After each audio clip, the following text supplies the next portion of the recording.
human beings have this unique form, this unique art of talking about what we can't see and making it visible and tangible through language. Poetry is creating space for revolution because it's reinvigorating language. Every leaf that falls and is no more. When I'm performing, I have to keep an audience's attention and they have to understand with me so that I don't lose them. On stage, I only have 3 minutes. Yes. My name is Dr. Alicia Nicole Harris, and I'm a poet, a linguist, and a performer. I loved words from when I was a young child. I remember making lists of words that I liked the sound of when I was about 6 or 7. And the first time I encountered spoken word poetry, I was 15, and I was at a summer camp at Yale University, and I saw Kevin Koval perform, and I said, oh my God, I'm gonna be doing that for the rest of my life. Joy drenched at the golden hour, as the light flunks and the leaves flirt, as my mind, hazeled and hazy from all that is fall, drunk stutters, day-lighted to number another breath. I'm usually a sea of doubt. Today I am parted. God walks his feet over my naked floor. Today I am a tomb for Pharaoh's crumpled horses. Today I desire to be overcome like that. I am not my name today, but the name that you give me. Today, I undouble my mind and become solid. Today, I unspool my heart and become strings on your tireless guitar. Today, heaven is not far, and I am coming back to you after so much wandering. I was wind-wilt. Some kids collected stamps or collected rocks, or I collected words. I love the way they felt in my mouth. I love the textures. I loved what they made me think of. I thought metaphor is this incredible, capacious tool to bring unlike things together. And I wanted to become a master of that. As that voice says to me, yes, you were created, but not as you are, become as you were. So poetry has always been an oral form, and there are many cultures that never had a form of writing, but they did have a form of poetry. They did have a form of storytelling. So to me, spoken word is a way of refinding the power of words in community, not just the individual experience of the reader to connect, but how by saying language do I connect with other people who have similar experiences to me? How can I help unlock for other people their own experiences through not just them reading about it, but hearing it, having sometimes when people go through incredibly hard situations, it's hard for people to even vocalize, give voice to it.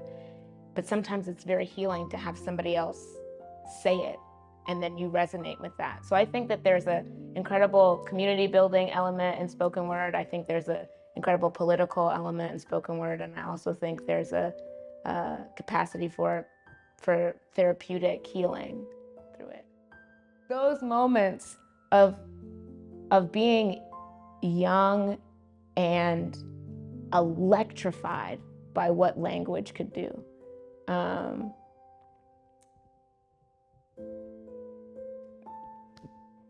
That's it. Today, it is spring in my heart, and the birds are daft with song. It is spring in my heart, and I wear its flowers upon my face. It is spring in my heart, though the good summer fades, it's still spring in my heart. It's still spring.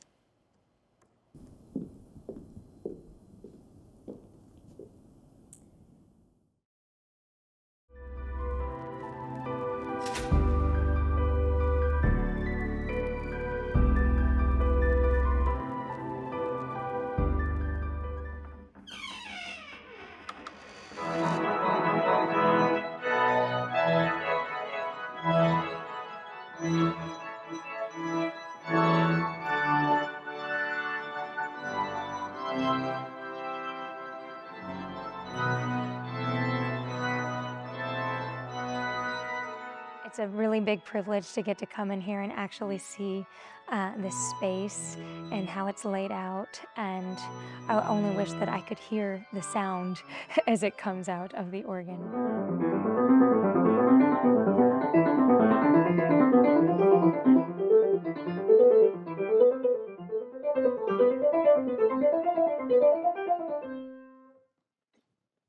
Hi, my name is Amanda Hughes, and I am the pianist and organist here at the First Methodist Church in Corsicana. This is our choir room, and here our piano, my first love. And I actually came to the organ later in life when I became a church musician. Over here you can see we have a smaller organ. The main difference between the piano and organ, a lot of people don't realize, is that the organ is actually a wind instrument, more or less. So even though this one is electronic, the sound comes from air. So whenever you play, you have to use a technique that involves holding and sustaining the keys and attacking and releasing the correct way. We have a big, extensive catalog of music, and actually this is not the only catalog we have. It goes all around. Everything's labeled by number, and you can look it up somewhere in a folder that'll tell you where to find it. And so here we have actually some very old scores, so we don't use all of these, but some of these have been, they've been around. I don't know how long. Probably look on the back and see the printing. And now we're going to go down towards the sanctuary.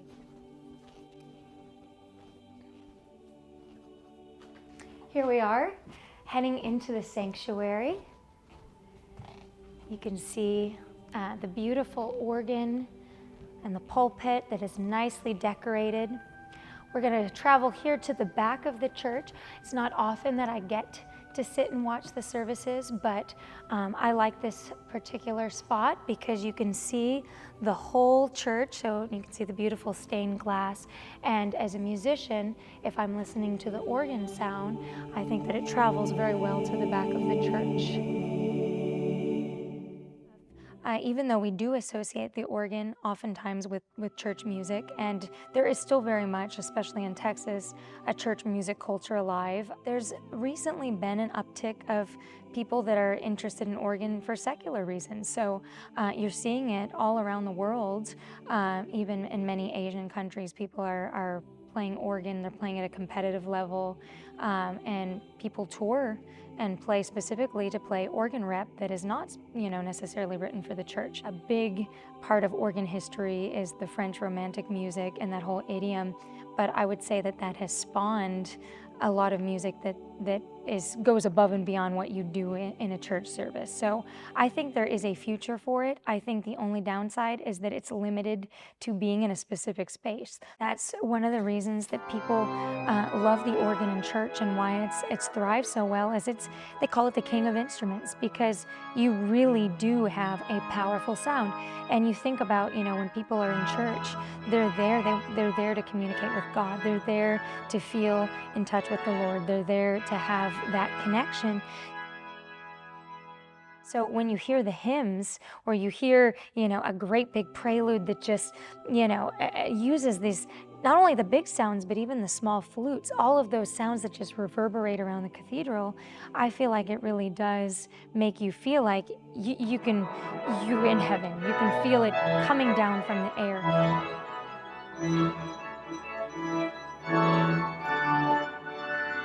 We definitely could do more to get people interested, because many churches do have organs, and sadly some of them are not played. And so I do think encouraging more performances and encouraging students to just step in and try it and don't be intimidated by it could really help in bringing it to life and continuing the legacy of organ.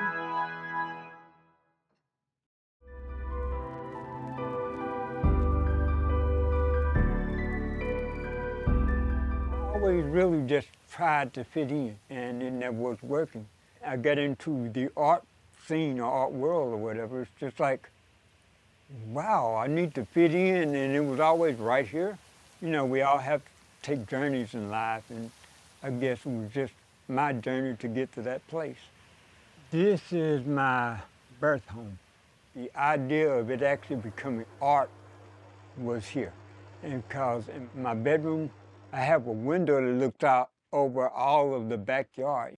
I actually one day was cooking and I had a bag of spaghetti and I pulled it open too hard and it went all over the floor. And I was like, all this, I'm not going to throw it away. So I remember we made some art in high school with macaronians. I branched out from there. I started using rocks.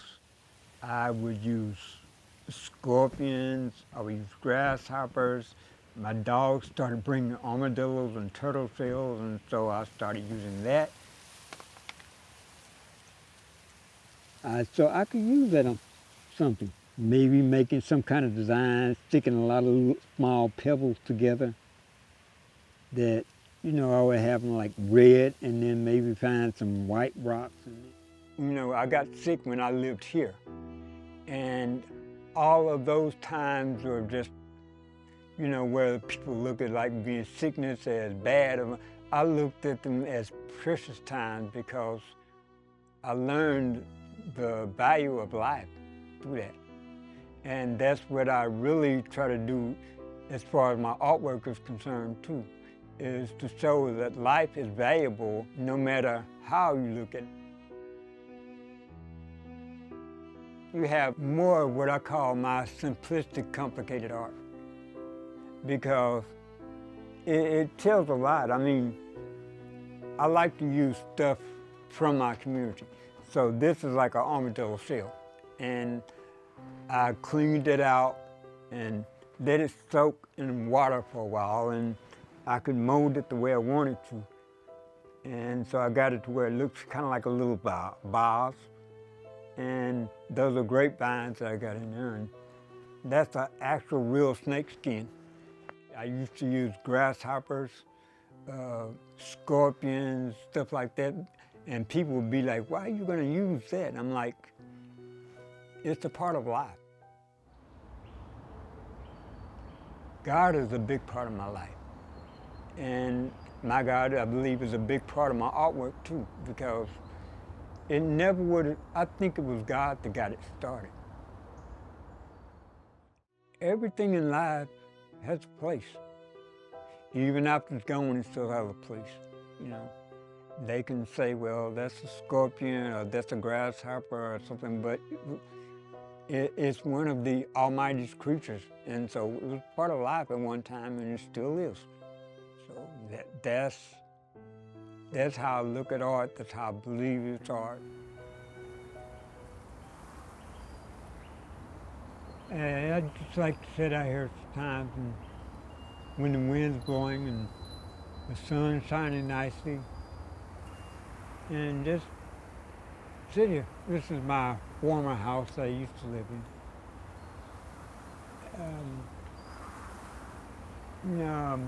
I was just one time about a piece of work that I've done, and it's that one that looks like a big pizza slice.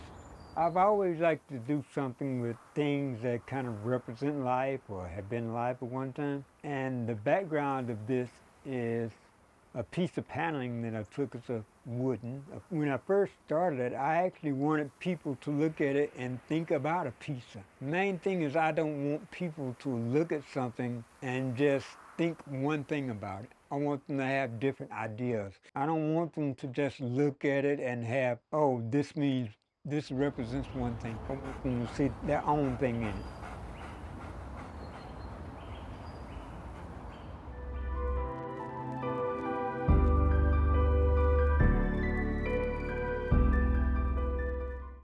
I'm Tom Adams. I do floral, interior design, catering, and jewelry. I think every event I do, it just makes me very, very happy.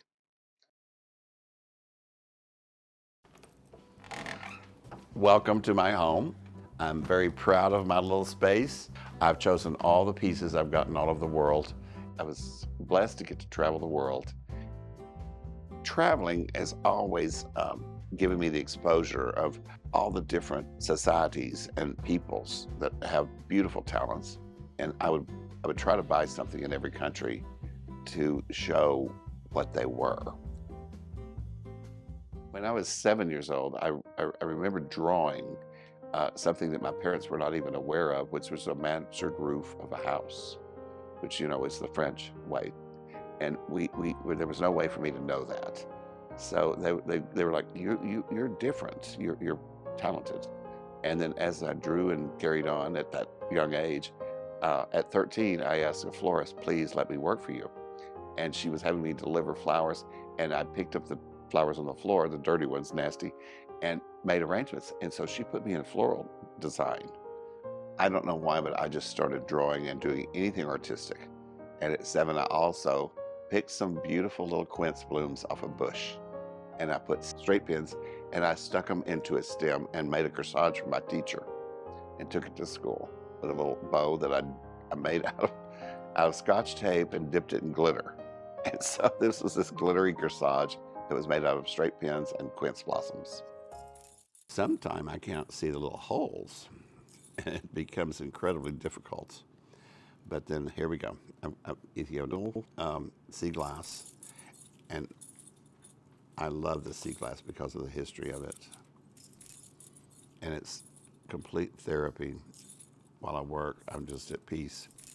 And then I see how it will fit and fall together. I may put this to 5 strands. I think that would be gorgeous. But this is a beautiful piece to start with. Beauty of everything. There's beauty in every little creature and every person. And that's what makes me so happy in my life. I love catering because people are thrilled with eating good food. And I love to create a centerpiece and make the table beautiful.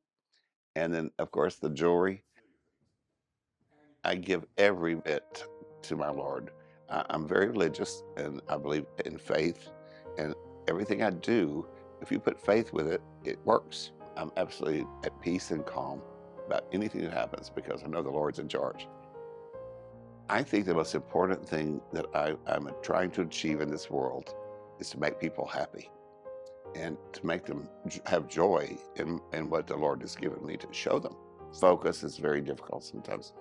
I've always known that I had great talent, but this is overwhelming. Ugh.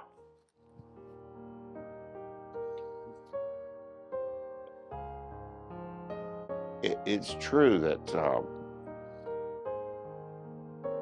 it's kind of amazing what my life is and turned into. And I firmly believe it's because of the Lord. And it was all given to me, the gifts of the Lord. So I'm just not worried about anything, actually. And, you know, I've had many, you know, things like thyroid removed and all these other things. And I'm not worried, you know, if it's time for me to go to heaven, I'm going.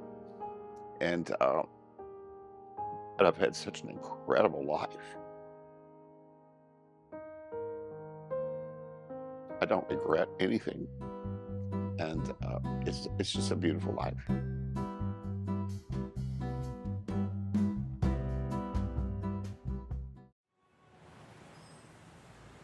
I'm Leah Dill, and I'll be your guide today. This is the Palace Theater. Built in 1921, it was one of 5 vaudeville houses in downtown Corsicana in the roaring 20s. And now we're here at Art Alley, nestled behind the Corsicana Palace Theater. This once forgotten dirty alley is now home to significant murals that celebrate our history and artistic background. For instance, this mural here, painted in 2022, features some of our local favorites such as Lefty Frizzell and Billy Joe Shaver. Our most recent mural here was commissioned for our 175th birthday. This mural was painted by our local hometown girl, Carly Haney, and features what we call the best of Corsicana. This is 100 West, a 125-year decommissioned Oddfellows Lodge that now plays home to international and national artists alike. It gives them a creative workspace, allows them to take part in our community, and also contribute to our history. Come with me inside.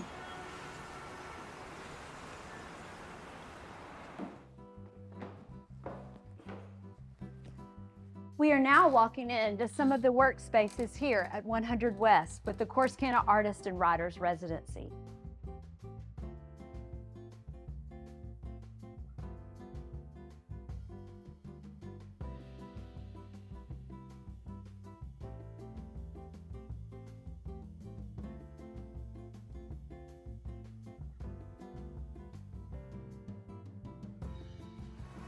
Our local bronze tour features 17 privately funded bronze statues that celebrate our history through art in public places. It's a testament to our generous community and our founding fathers. Here is one of 17 of the bronze statues on our tour here in Corsicana. This bronze features a baker from Collins Street Bakery, one of the largest fruitcake producers in the world. The bakery has been a staple in Corsicana for over 100 years. This corner is where Wolf Brand chili got its start. In the late 1800s, he would pull up in his wagon and sell his chili, along with his dog that looked like a wolf.